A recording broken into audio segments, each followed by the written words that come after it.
There can be a lot of fraud in real estate. Just recently, the FTC fined online iBuyer Opendoor $62 million for fraud. Let me briefly tell you what they did and how you can avoid this. Hey, this is Bill Eaves, Associate Broker with RE/MAX and Bensalem. $62 million is a huge fine. That tells you just how much these people were taking advantage of unwary sellers. One of the things they were doing is they promised over $6,000 in savings versus going traditional.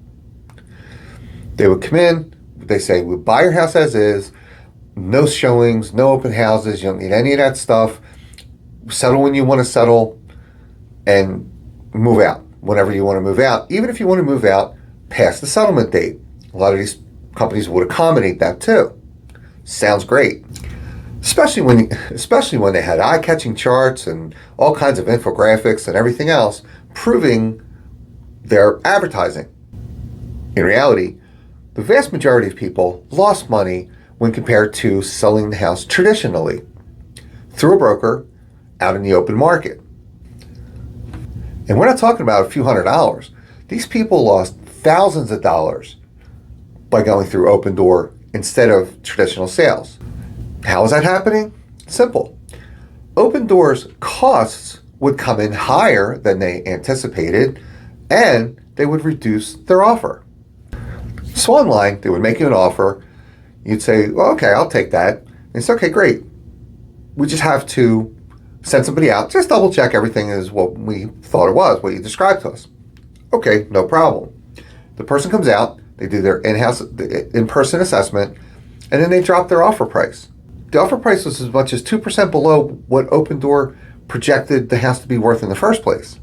So people weren't even getting full value. And these repairs that were making the seller complete are stuff the seller would have had to do by selling on the open market anyway. And with these repairs, Opendoor was promising wholesale prices, further saving money.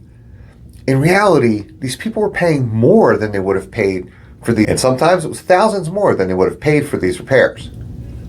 So after the $62 million fine, the FTC will use those funds to reimburse consumers.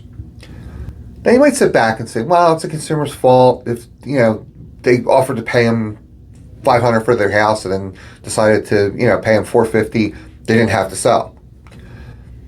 Well, the problem is that sometimes you get into an offer and a deal, you think it's solid, you use that to buy the next house, put money down on the next house, and then that falls apart, you're stuck in it because you're going to lose deposit money.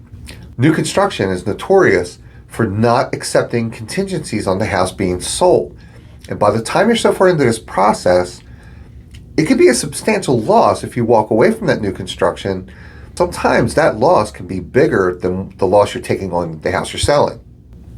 So sometimes people do get stuck in a deal and they have no choice but to go forward. So what can you do to avoid this?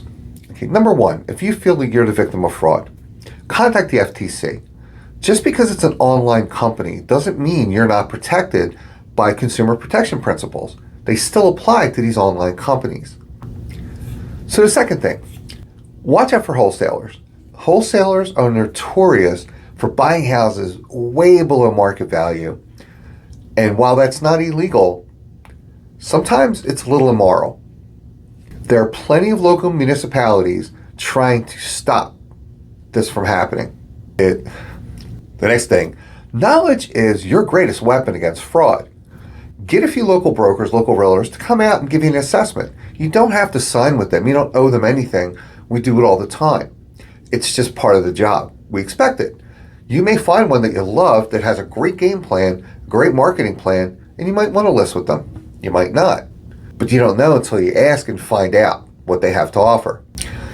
The next thing is, everybody says location, location, location is the three most important things in real estate. Well, that may be true, but houses thrive from exposure, not isolation.